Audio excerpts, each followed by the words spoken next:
Жұмыртқа қуырып қайнатса азық, салаттың дәмін келтіретін қоспа, оған қоса кез келген пісірменің жақсы шығуына ықпал етеді. Тіпті косметикалық қызметте де керемет атқарады. Бір ғана жұмыртқадан адам ағзасы үшін аса қажетті ақуызды, дәрумендер мен минералды заттарды алуға болады. Оның құрамындағы А және Е дәрумендері күйікті кетірсе, лейцин қандағы холестерин деңгейін төмендетеді. Сонымен қатар тамақ ауруларын емдеп, жөтелді жазатын қасиетке ие. Жұмыртқаның тағы да мына ауруларға ем екенін білесіз бе? Жөтелді кетіреді. 2 ас қасық қолдың сары майына 2 дана балғын жұмыртқаның сарыуызын, 1 шай қасық бидай ұнын және 2 шай қасық табиғи балды араластырыңыз. Дайын болған қоспаны 1 шай қасықтан күніне 3-4 рет ішке қабылдайсыз. Күйікті емдейді. 2-3 дана жұмыртқаны қайнатасыз. Піскен соң сарыуызын бөлек алып майсыз табаға салыңыз. Табаны баяу отқа қойып қарайғанша қуырыңыз. Дайын болған қуырманы күйген теріге жақсаңыз, жараның орны тез жазылады. Қалған қоспаны тозаңғышқа қою керектігін ұмытпаңыз. Тыныс жолдарын тазалайды. Тыныс жолдары қабынып, ұзаққа созылған тамақ ауруына осы емді қолдансаңыз еш өкінбейсіз. Емді қасиеті мол бұл әдісті жақындарыңызға да айтып жүрсеңіз болады.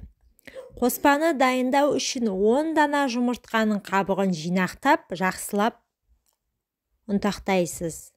Оған 10 дана лимонның шырынын қосыңыз. Араласпаны шыны ыдысқа салып, күн тимейтін жерге қоясыз. Шамамен 10 күннен соң қоспаны қабатталған дәкенің көмегімен сүзіп алу керек. Басқа ыдысқа 10 дана жұмыртқаның сарыуызын саласыз.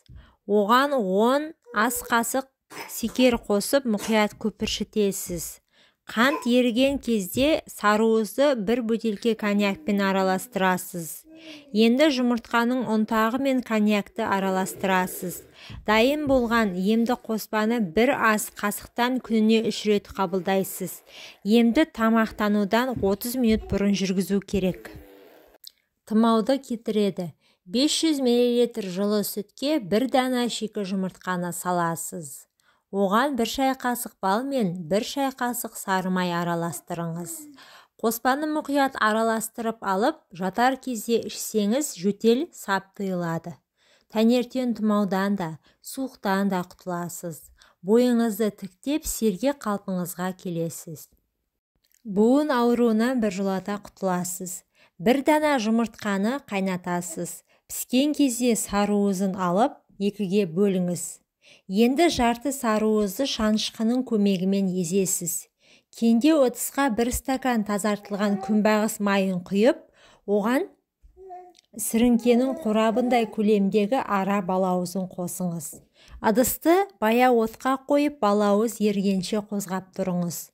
Қайнап тұрған майға жұмыртқаның езілген жарты сарыуызын саласыз. Сарыуыз көзге көрінбейтіндей жоқ болып кеткенше қайнау керек. Сосын оттан алып, капронмен сүзесіз. Емді қасиеті мол қоспаны ауыратын буындарыңызға сіндіре отырып жағып, кампырш жасайсыз. Емді әр 2 сағат сайын қайталап отырсаңыз, оң нәтижесін тез байқайсыз. Бұл сұйықтықты шыны ыдысқа құйып 10 айға дейін тозаңғышқа сақтауға болады.